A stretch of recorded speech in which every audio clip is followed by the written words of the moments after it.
to May 2020. So, mahirap talagang i-ascertain kung gaano ba talaga kalaki yung tinaas ng kanilang mga net worth, especially after holding the office.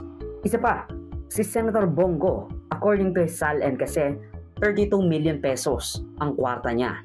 Pero hindi ba ang sabi ni P. Dutz dati, bilyonaryo yung pamilya ni Go? Bilyonaryo si Go?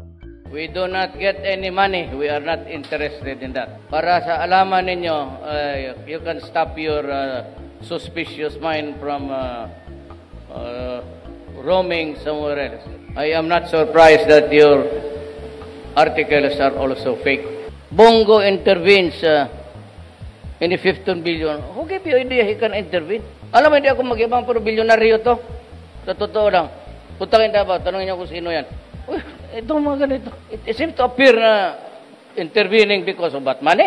The things that you are telling here never happened. Bakit kaya? Dahil ba sa CLTG? Anong sagot mo, Mr. Christopher Lawrence T. Go? Wait, ICI, magkakasuhan na.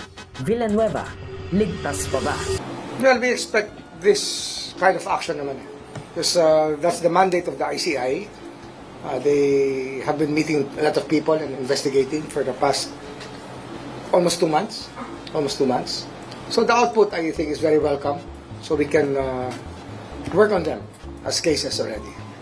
Target is really by November 25, we will have cases in the Sandigan Bayan already, or filed with the Sandigan Bayan by November 25, hopefully.